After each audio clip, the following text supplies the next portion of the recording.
There are some really strong organizations out there that are killing it in terms of staffing. They don't have the issues of chronic vacancies, the turnover rates, things like that. Sometimes there's a resource that's right in front of us that we don't realize, and we have some unnecessary struggles or frustrations. These plans go out and they seem very well intended, and like everything in theory, it looks great. We're going to save money, we're going to improve access to care, and then in practice is where you really see the wheels fall off and folks are going without services. I think the biggest thing really is getting your seat at the table, if you will, very early on in these discussions.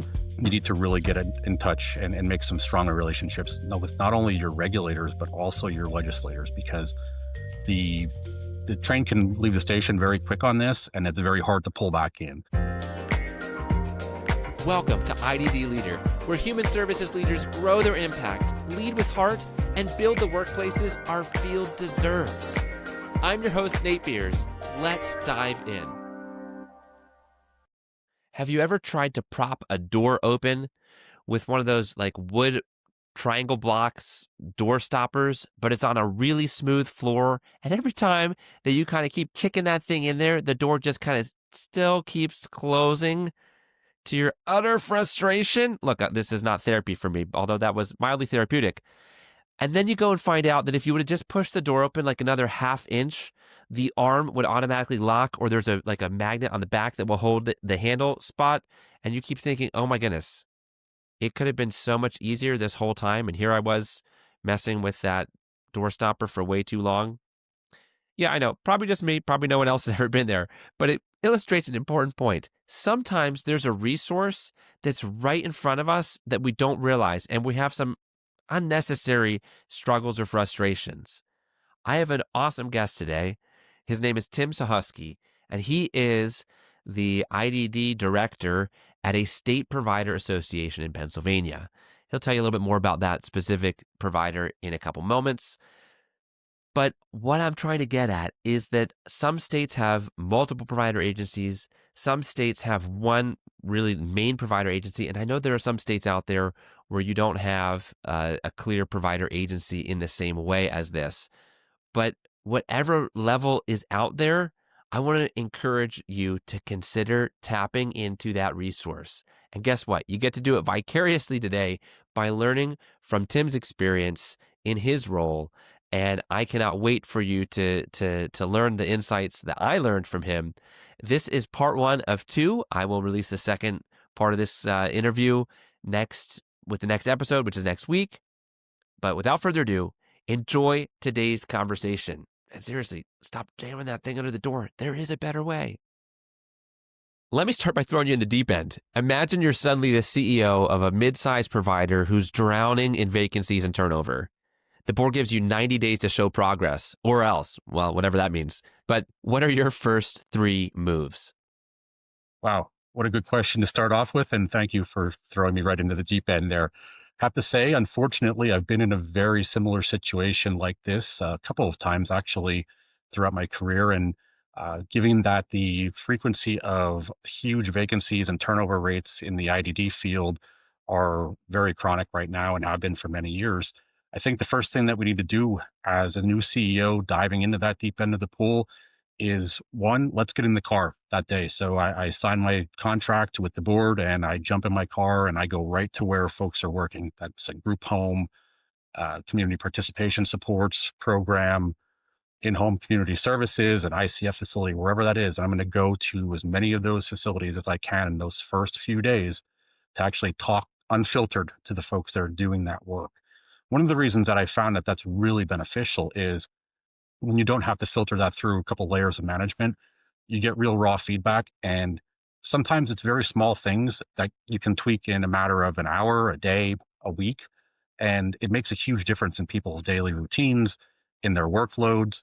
And sometimes those things just get lost in the shuffle. You're so busy doing your job that you forget to do your job sometimes as a manager, and you miss those things. And you really end up catching some very easy to fix things that make a huge impact right away. And that's one thing that in this situation, I think we're looking for is some really fast wins. You need to create some momentum right out of the gate and let people know that you're new there. You have some new ideas. You're going to be making changes. They're hopefully going to benefit those people. That's going to be the outcomes that we're going to shoot for. But once that's done, then we come back to the office. Maybe that's 2 weeks later, 3 weeks later, and then we're going to pull in that C-suite, whether that's your HR director, your CFO, COO, whoever's supporting you there, and really looking at what is the value of working for the company then. So not just we pay X number of dollars per hour, but what else is there? Is there benefits value, medical, dental, paid time off, tuition reimbursement, all things that can go a long way in making someone want to stay or luring people into your agency. And then finally, really, the third prong that I would look at, and this would be a little bit further down the road, maybe the end of the first month, say, we would really do a deep dive into our training programs and what that looks like. Are we giving people the tools that they need to be successful? Unfortunately, some of the things that I hear in my day-to-day now and have experienced previously is really we're pushing people out into the field dealing with very, very significant behavior challenges, medical challenges, and the training doesn't support what they need to do their job and be successful. So we're almost setting them up for failure right out of the gate. And then we wonder why people don't stay more than 30 days or 90 days. So those three would be the real, first things right out of the gate. And then further down the road, I think we would have to look at some other really systemic changes. But those three right there would be where I would start off at. And hopefully, like I said, we would get some of those quick wins, create some momentum, and also be able to report back to the board. Here's what we're going to do, or ask. Here's what suggest to the board, I should say, not not tell them. Suggest to the board that we would like to make these changes of whatever that may be, X, Y, and Z, and then model that out from a financial impact, from quality impacts, and then have that discussion with the board. Okay, well, those were actually, I can't wait to circle back to some of the things you just said. But before I do that, why don't I just have you introduce yourself to any listener who hasn't met you or might not be familiar? If you could tell us who you are and what your role is with the organization, and then maybe just a quick snippet of maybe the work that RCPA and even what that acronym stands for, Mm-hmm. what they do. Sure. So I'll start off current day.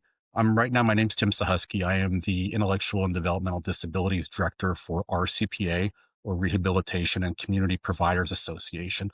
So what RCPA is a statewide trade association. So we represent over 400 providers across Pennsylvania, a variety of fields, IDD, intellectual and developmental disabilities, being one of those fields. Actually, it's our largest division. But we also do behavioral health, substance use disorders, brain injury, early intervention, uh, uh, personal disabilities and aging, and I'm missing one there, and I'll think of it before the end of the interview here. So we do have 9 divisions across the state, as I said, lots of membership, very active membership. And I'm really new to this job. I'm not even here a year with RCPA. I'm coming up on my 1-year anniversary in February. So a little bit of how I got here, though, to maybe give the audience some of my experience. Prior to coming here, I would often reference myself as the poster child for corporate upward mobility. I started off my career, it pains me to say this, I was thinking of it a little bit earlier, a quarter century ago now. Before it was sort of a couple of years, few years, now it's 25 years. So I don't know where the time went, but I started off there as a direct support professional working in a group home. It was actually an intermediate care facility. I had graduated college with my degree and had no real idea of what I was going to do, and thought, well, this job seemed good. And I started working there, and it had a lot of overtime available. So you can make some decent money for the time, because even back 25 years ago, there was short staffing. And from there, kind of got my feet underneath me, got the required experience I needed to meet the regulatory requirements to become the supervisor of the intermediate care facility. So I took on that role for a couple of years. That was where I really kind of cut my teeth in the management field and in the management space. Learned a lot about short staffing, a lot about uh, maybe leveraging people and leveraging relationships, and getting folks to support you when you need them to support you. And as days went on, kind of just built my area of responsibility more and more with the company over multiple counties, and then actually supported multiple states, and ended up as the chief operating officer of the company before I transitioned with RCPA. So one of the things that experience has really led me to and has prepared me for is hopefully how to build leaders. I think you've done a really good job previously with having a really deep bench of leaders folks 2 or 3 levels down that were already identified as up and comers that we were supporting through mentorship programs, through tuition assistance, whatever that may have been. And that's one of the things that I'm most proud of throughout my career is really the ability to put together that team and then the team even below them and the team below them. So that, in a nutshell, or probably a little bit more than a nutshell, that's how I got to where I am today. Okay, no, that's great, and I'm actually excited to kind of pick your brain about some of that leadership stuff. That's a pretty significant bent that that IDD leader has in general. But I do want to just, I guess, just ask before that, how would you explain the role of a provider association like RCPA to someone working, I guess, kind of anywhere in the country? And let me qualify that just a little bit. I know different associations, different states have much different levels of participation with I think every state might have an association or at least one, but kind of I guess paint the picture of what it's like here for you and then what that might be like in other states as well. Sure. I'm speaking for Pennsylvania as both the provider side of things and now as the association representative. RCPA, if you could picture this, is kind of analogous to dumping out a puzzle on the table. And each puzzle, let's say, represents either a provider agency or some type of issue that they're facing, some type of regulatory challenge. And really what we do as the association is we put that puzzle together so that it's a clear picture for whoever's looking at it, whether that's the governor's office, elected officials in the state level, elected officials on the federal level, regulatory officials, both state and federally. Really, that's what the association is there to do on the surface. So we create a very clear, cohesive membership picture.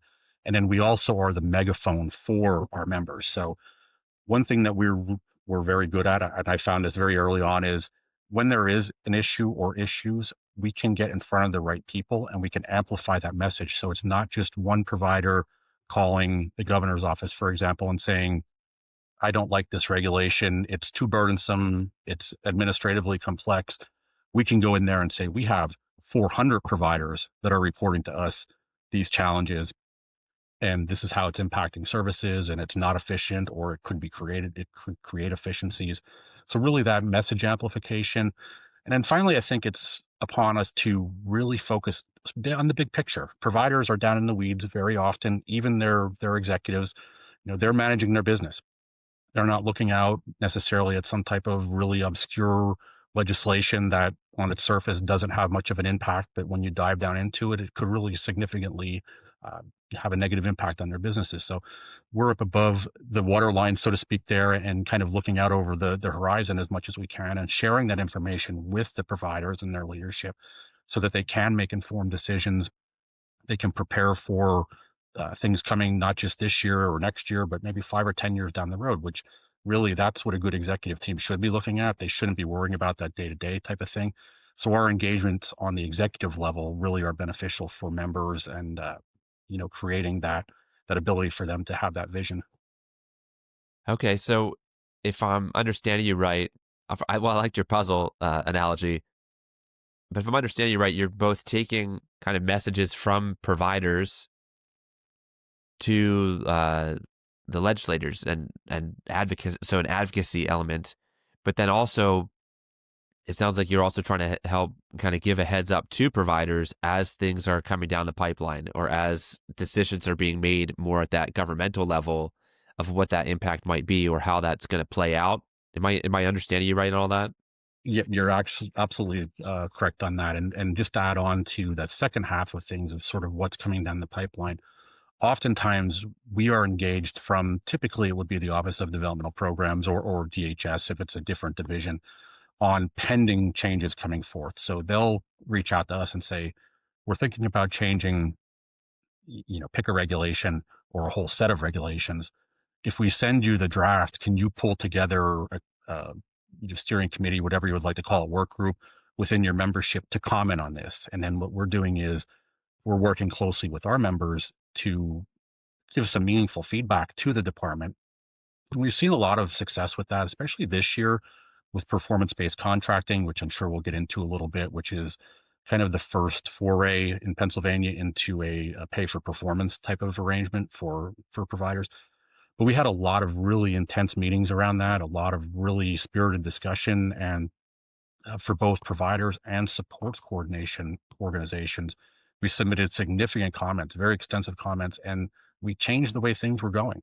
That there was an initial draft of these plans, and through our advocacy and our work with our providers, we were able to shape them to be a little bit more responsive to what the providers needed to improve quality, actually, instead of just creating some administrative hurdles.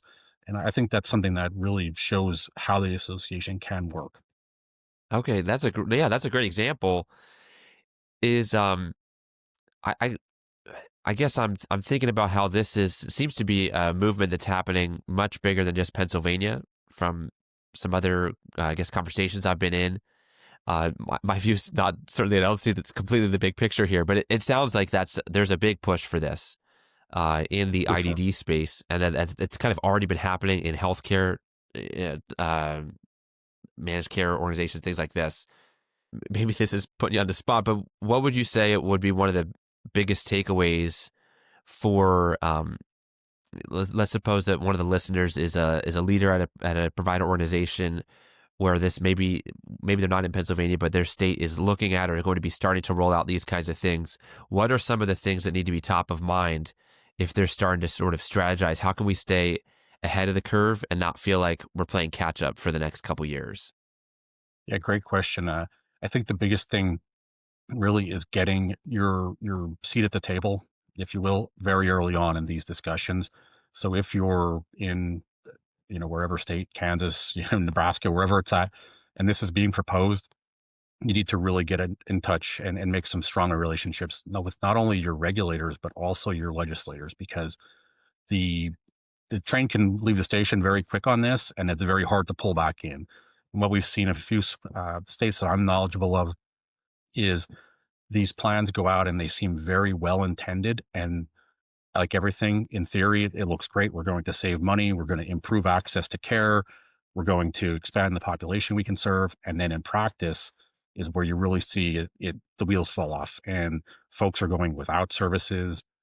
They're being denied medically necessary services, things like that. So I would be very cautious if you're in another state where this is on the table, or even in very early discussions. I think you want to get out ahead of that and understand, one, what's the vision of whoever's proposing it.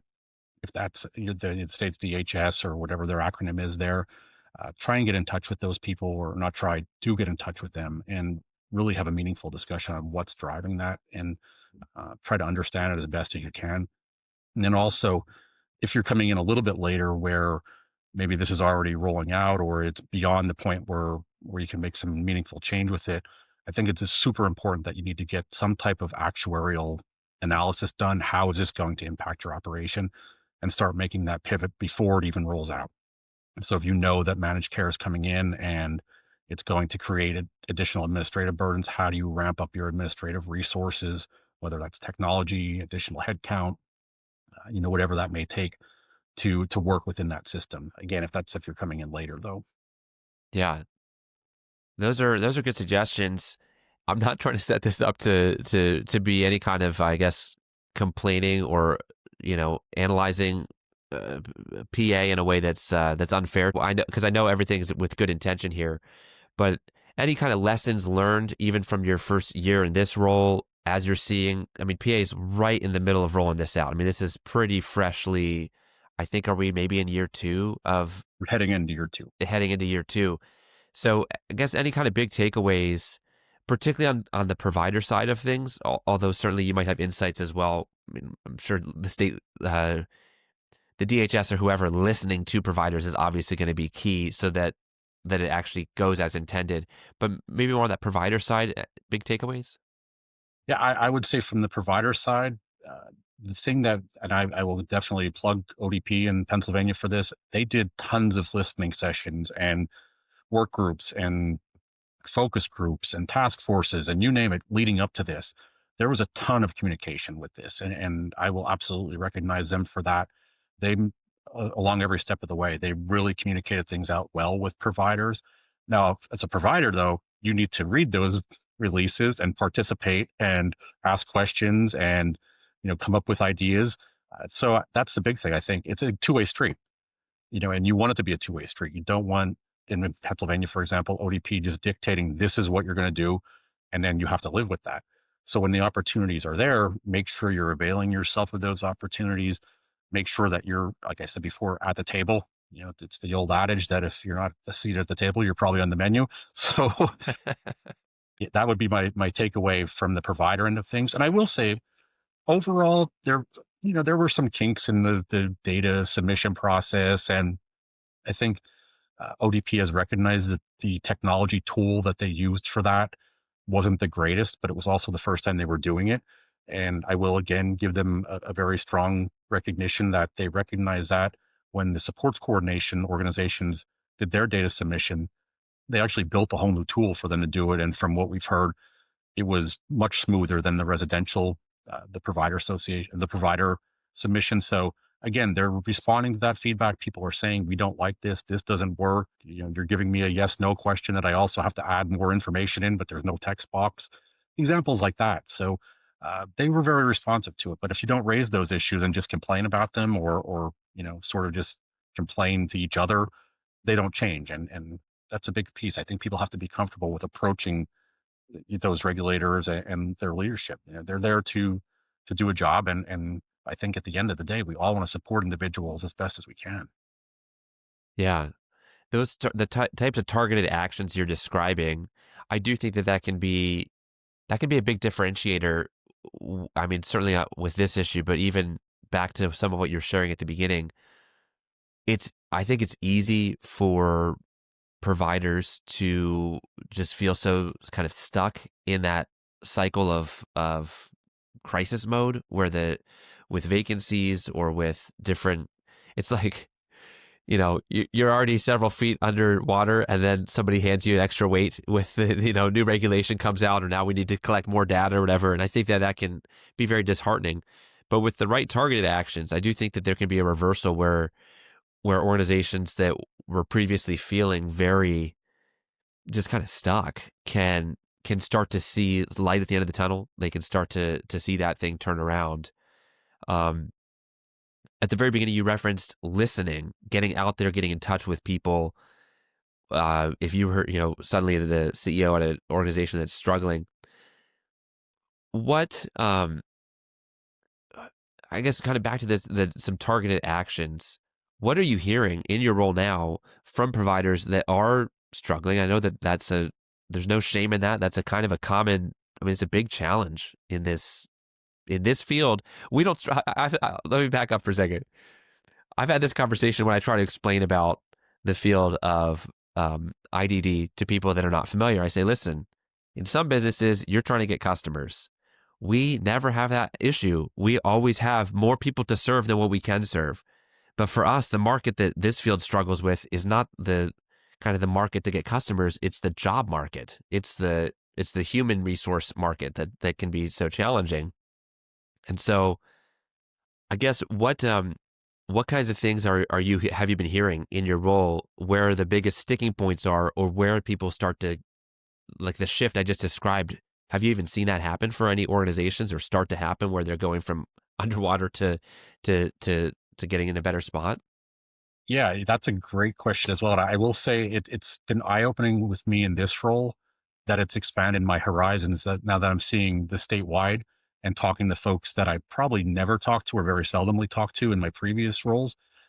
So there are some really strong organizations out there that are killing it in terms of staffing. They don't have the issues of chronic vacancies, the turnover rates, things like that. And you would think maybe they're the bigger organizations because there's more funding and maybe they have a parent company or something like that, but it's across the board. There's some really successful small providers, mid-size and large providers. And when you ask them really what their secret, what's the secret recipe to this is, you don't hear the same thing consistently, but I think you hear the same themes overarching. And again, it's respecting your workforce. So, you're going to be out there talking to people. They have access to leaders, not just their immediate supervisor, but also, maybe a program director or executive director, depending on how the organization is structured. So we see that a lot. Also, they're very well equipped to do their job. So they have maybe technology that works. They have computers that are functional. And it's small things like that we kind of take for granted, oh, as we were talking about before, oh, the power went out. Yeah, that's annoying when it happens, but it's really annoying when it happens repeatedly because, there's a wire hanging off the side of the house and nobody comes to fix it. So, having those little discussions with people like that, and that listening, and then also really understanding, and this is more of the macro level for the leadership of the organizations, understanding what does the market look like where you're operating at.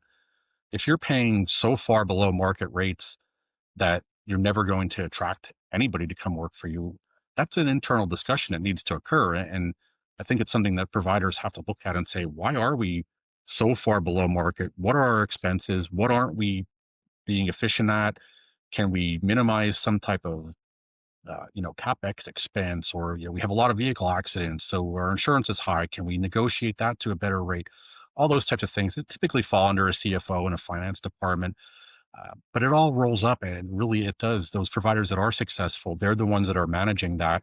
Not to say that others aren't. I think there's some that are very good providers. It's just, they have a streak of bad luck. You get into multiple vehicle accidents, or you have some significant building repairs, things like that. But again, that should be the one-offs. It shouldn't be the thing that's going to sink your ship repeatedly. Okay.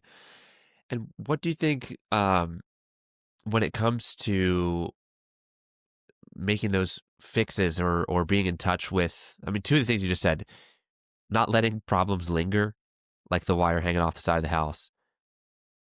And then the other thing that I really picked up from what you were sharing is having open access and open two-way communication between people that are on the front lines and leadership, so that it's not always funneled through, multiple layers of what can kind of become unintentional bureaucracy.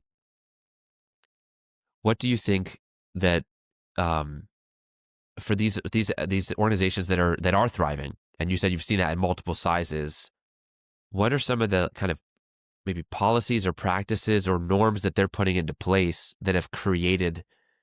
I mean, that sounds great. I think everyone would be like, raise their hand. Yeah, sure. We want to have people have open access to us. Yeah, we try to take care of problems quickly. What do you think that looks like in a very kind of nuts and bolts way? Yeah, I think there's a variety of things that where you can put actions into play there to create that. And I don't think it's a one size fits all, but focusing, let's just start with the communication aspect of things. We've seen providers do the traditional newsletter, maybe it's a monthly town hall call, things like that. But then I've also seen providers do things like what we're doing right here, where they have a podcast with the CEO or with whoever leader, and maybe it's a live event, and you can call in and ask questions, and you get to actually see that person kind of in a more humanistic effect or approach, and it's not just this is the boss and I need to sit here quietly and listen to what he or she has to say. So things like that, and really using that technology. Can we maybe use text messages more for communication? People we know respond to text, or uh, kind of dating myself here, but I'm kind of the Facebook generation, and people tell me, well, that's old. That's for old people on Facebook. So, maybe you need to be on Snapchat or X or Instagram or whatever the next things are, TikTok, uh, and really adapting that. And I think that's where the really successful organizations, they're bringing in that talent that can manage those platforms and engage with the younger workforce, and while still not forgetting about the older workforce. But again, they're going to age out eventually and retire, so you need to have newer folks coming in. So I really do think that the successful organizations have huge social media footprints. They really demonstrate a lot of what they do, which makes it appealing to work there. That's something that I think goes a long way. And I've seen that in my own metrics in terms of social media. When it's just a canned post that says, company XYZ is hiring, come here today, and on the spot interviews, it gets one like, two likes, nothing. But when it's a video of someone working in the community where everybody knows that community and they know the person, maybe they may know the client. Your clients are your best salespeople in some aspects in terms Yeah. of social media, and getting them involved, obviously, with privacy protections insured and whatnot. That's huge. And that's what we're seeing in a lot of these organizations is some of the things I've seen, I don't even know the people, but I feel like I work there sometimes because I see so much from them and I see the same people, and, that it's just really engaging. And I think that that's something that draws people in and to make them say, you know what, I want to work there. That's a good job. You know, it's a fun place to work. And then once you get them in the door, then you can sell them on the rest of the company. But really, it's that, you know, setting that hook initially is what we're really seeing from the successful operations. That's cool. You're talking about kind of maybe thinking a little bit outside the box, and I think that there's something to be said for that, and especially when it comes to people don't want to sign up for the most bland, kind of boring role or organization, right? They want to feel seen and heard, and they want to know that the work they're doing is meaningful and valuable, which I think anyone that works in this field, you kind of like what keeps you in the field really is seeing the impact it has on the individuals being served, and that is so kind of inherently rewarding the majority of the time. But when that can be set front and center, I think that can be a big draw for people. And I would add to that, it's something that traditionally, as a system, we've done a terrible job at. And you know, I'll be the first to admit that when I talk to people and I say, well, why, you know, consider being a DSP? Oh, what do they do? They're babysitters, right? No. Oh, they're nurses. Not quite. You know, so really just seeing that natural engagement is much more positive and much more impactful than reading a job description or even watching some pre-produced video where, you know, it's all actors playing in the roles and things like that. And you know, we've had a lot of those discussions, and we've really tried to create that meaningful sort of day in the life experience. I know a lot of organizations have done that, and I love that idea where you're following someone around with a camera and let me show you what I do. Okay, I'm going to wake everyone up, and then we're going to get breakfast ready, and we're going to get folks ready for work, and now we're going to do med admin and things like that. And I think that's really where companies can sell themselves and really show people that it's not just babysitting. Because when I hear that, I just think, oh, it's like the worst analogy for Oh, this job. I yeah, mean, it's nothing like that. absolutely. Have you seen organizations that have really succeeded with kind of creating a pipeline for the recruitment piece, like through I don't know if it's partnerships with high schools or community college, or if it's just like robust word of mouth or just really good kind of marketing campaign. Like what kinds of things have you seen for the organizations where they're succeeding with that front end recruiting side of it? Yeah, I do see there are some really cool collaborations coming online. They're kind of in their infancy, but they are with some of the VOTECs, some of the community colleges where they're actually creating curriculum that are it's a DSP curriculum. It's not just you're going to be you know, a home health aide or a CNA. It's very specific and tailored to that position. And I think that will drive people and it will drive that pipeline then because it professionalizes things. You know, it's not just I'm going to VOTEC to learn, you know, something, but I don't even know what I call myself when I leave here type of thing.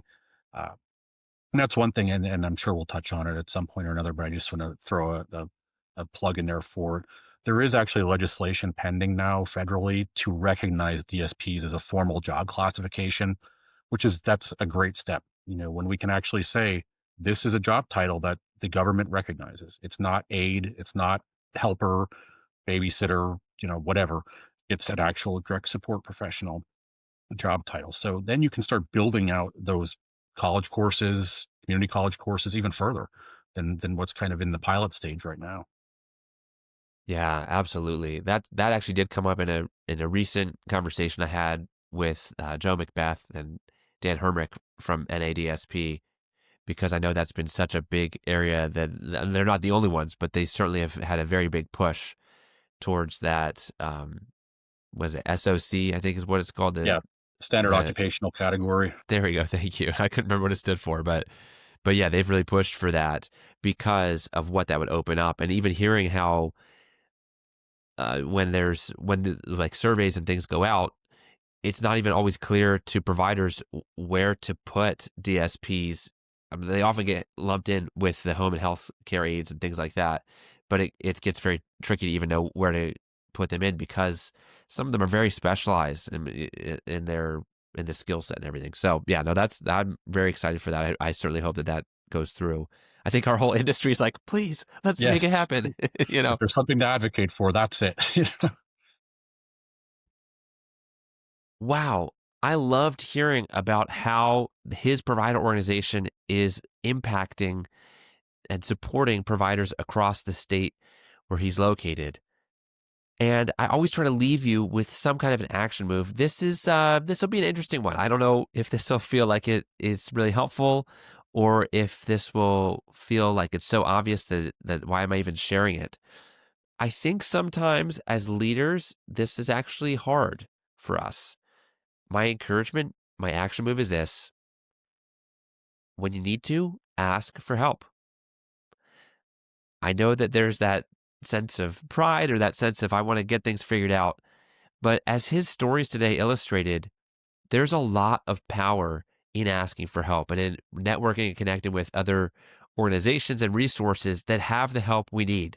So that, like I said at the beginning, we're not just putting all this effort to try to get a door stopper to work that's really not that effective when there is a better way. And in so many instances, there is a better way. Or maybe there is a problem with how a certain regulation got rolled out. And in solidarity with other providers, that thing could maybe be shifted. So either way, that's my encouragement, my action move for you. Well, of course, also would be to connect with your state provider association if you haven't already. And if your state doesn't have one, maybe you should start one.